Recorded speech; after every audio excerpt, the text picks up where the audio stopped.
Could she really be here, waiting for me?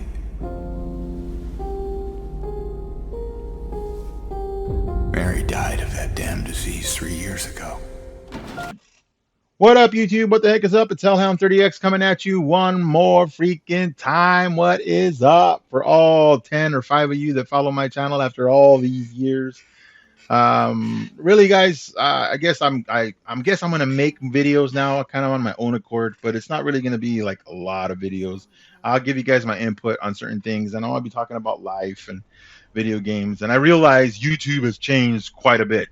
Like the whole climate has changed from when I used to do YouTube, really, and I would upload content, and it was kind of fun back then. But now it's like you got to be really sensitive.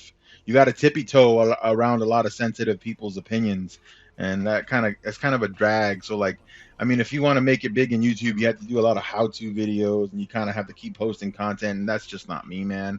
From time to time, I feel like I want to get something off my chest, and the first thing I want to talk about is Silent Hill 2 remake. For a lot of people, they're on the hype train right now, and that hype train is because of Silent Hill PT, or Silent Hills PT, the demo that came out a long time ago, which was a concept demo for a Silent Hills game that Kojima was playing around with in his mind. And I guess Kojima had some really cool ideas in terms of like he was gonna have like he was gonna break the fourth wall quite a bit. I guess you were supposed to be able to get text messages from Lisa.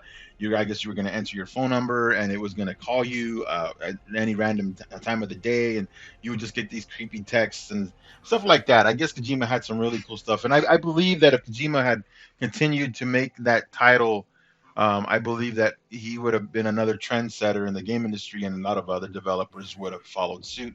Kind of like what's going on with Elden Ring and Dark Souls with From Software, and now you see all these other developers doing Dark Souls likes games. It's they're kind of setting a trend. I believe Kojima would have changed the game industry with his idea of Silent Hills. That being said, Death Stranding, I feel like he recycled a lot of concepts and ideas and even visuals that he had in mind for Silent Hills PT with Death Stranding. If you play Death Stranding and you've ever played Silent Hill, any of the Silent Hill games, you'll kind of see some of the imagery and you'll be like, hey, that kind of reminds me of Silent Hill. But that being said, guys, for me, this Silent Hill 2 remake, Konami hired a third-party development team. They came in and they're developing the game, and for me, it feels like a step backwards because I feel like the original game was just so perfect. There's no other way to put it. It's just the perfect package. It was perfectly concepted. It was perfectly executed on the PlayStation 2. I mean, the hype was real back then. I mean, and Konami hasn't really been in the game industry or been relevant in the game industry for like the last 10 years, or I don't know how many years, but like I don't know how long really, to be honest. But it's been a while since Konami's been relevant. We can all agree on that.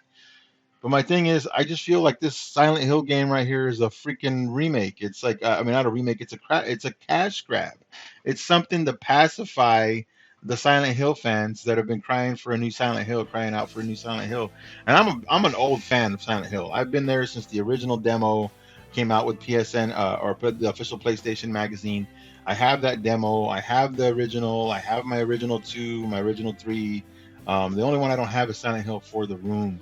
I don't know why I never. It just seemed like it was weird to me. I didn't get Silent Hill for the Room because I don't know. It wasn't a game that I really wanted to play because I felt like I don't know. I heard it would take place in a room, and that eventually you ended up in Silent Hill. And then I heard that it originally wasn't supposed to be a Silent Hill game. It was the Silent Hill team that was making it, and a lot of things got changed up during marketing and whatnot. But um, what I'm just trying to say, dude, is like, don't expect this thing to be like on the same caliber as Capcom's Resident Evil 2 remake. I feel like Bloober's gonna drop the ball. I feel like they weren't like scouted. Like I don't think. I think basically Konami approached a bunch of studios and asked them how much it would take them to do a remake. I don't think they just like, oh man, the talent at Team Bloober is why we're gonna go with them to make Silent Hill 2 the remake. They probably went for the lowest bid in terms like they probably approached a whole bunch of studios, and they asked them if they wanted to make the Silent Hill 2 game and how much it would cost to make that game.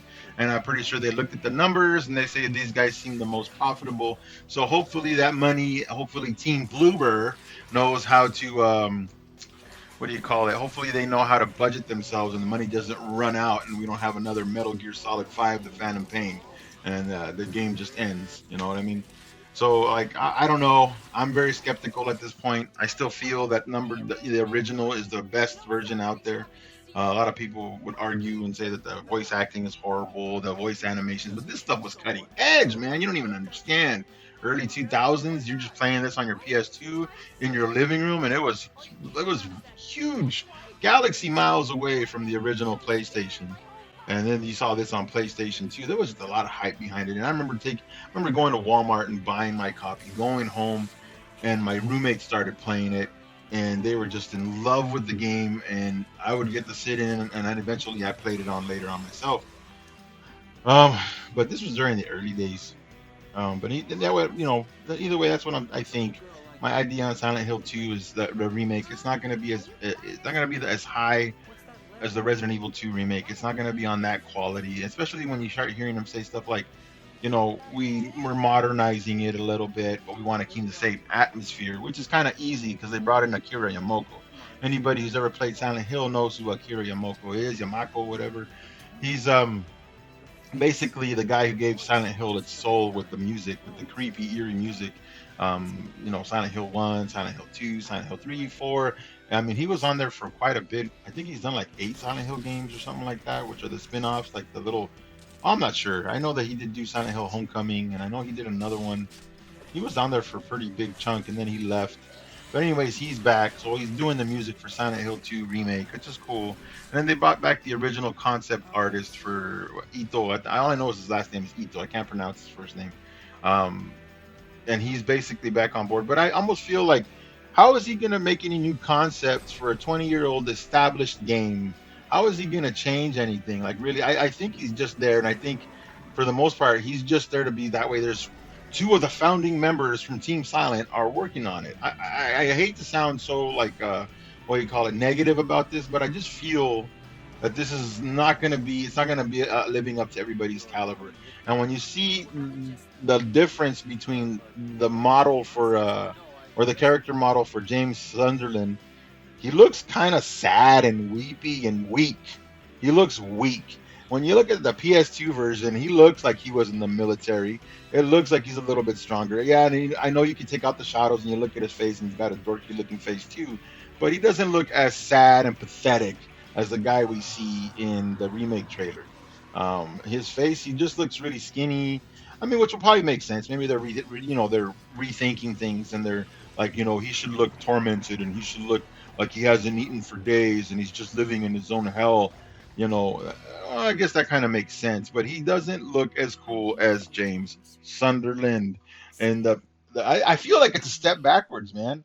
Like I have no, like I'm just being honest here. I don't have any going into this. I just don't feel like Silent Hill 2 the remake is gonna be that big in comparison to the remake. I might eat my own words, but I don't know. Either way, Hellhound 30X out. Peace.